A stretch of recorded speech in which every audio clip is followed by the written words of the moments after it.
Hello friends, welcome back to the channel Stories by me.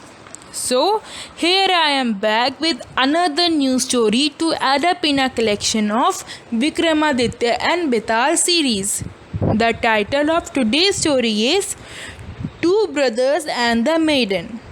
So, let's begin the story. King Vikramaditya, as usual, pulled the corpse down from the tree and put it on his shoulder. He started walking toward his kingdom. Baital could not keep silent and said to him, "While you are walking, let me tell you an interesting story."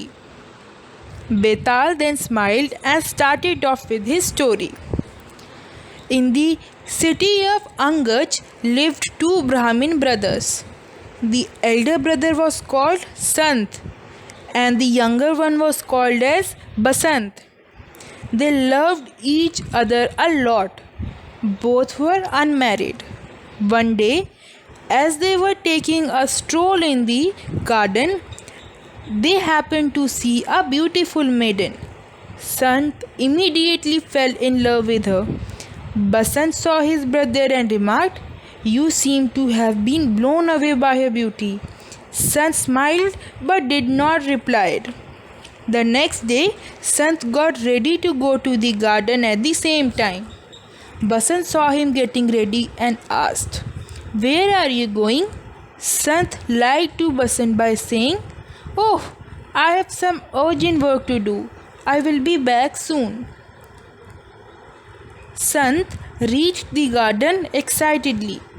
The maiden was already strolling there. Sant went up to her and said, "You are very beautiful.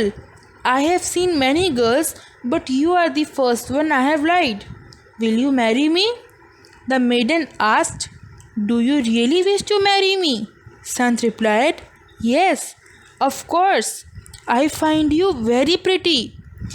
The maiden replied, "But I am not beautiful. What you are seeing is all fake. Look, this is all just a special makeup that makes me look so beautiful." While telling him all this, she removed the makeup from her face, and to Sant's despair, she did not look pretty at all. She looked rather ugly. Sant left the garden at once without saying anything. The next day, Basant went to the garden to meet the maiden. Basant said to her, "I wish to marry you. Would you also marry me?" The maiden replied, "No. Here, take a look at me without my makeup. I am so ugly." Saying so, she removed the makeup from her face. But Basant was a gentleman. Looks did not matter much to him. So he replied, "I am not swayed by looks. Beauty is a temporary thing. But you are good-hearted, and that is what I like very much." The maiden was very happy to hear this. She said, "I shall give you all the happiness that a wife can give to her husband." Basant was ecstatic. He went home and told his brother that he was going to marry the maiden. Sant was shocked to hear this. He told his brother, "The maiden is ugly. Why are you marrying her?" Sant tried to sway his brother's decision, but it was futile. Basant had made up his mind to marry the maiden. Soon, Basant married the maiden. To Basant's surprise, the maiden looked beautiful. So Basant asked her, "How do you look so beautiful?" The maiden laughed and said, "I am actually beautiful. I wanted to test you. That is why I put on a false makeup. I wanted to find out who loved me for my beauty and who for the sake of virtues." Basant was happy to know this.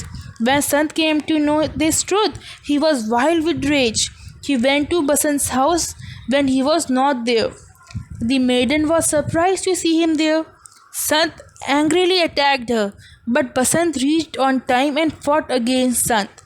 In the fighting that ensued, Sant was killed. The news of a brother killing a brother spread like wildfire. There was shock and surprise on everyone's face.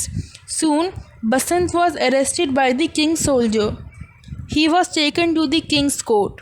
Basant told the king everything. Then the king gave his judgment. At this point, Baital finished the story.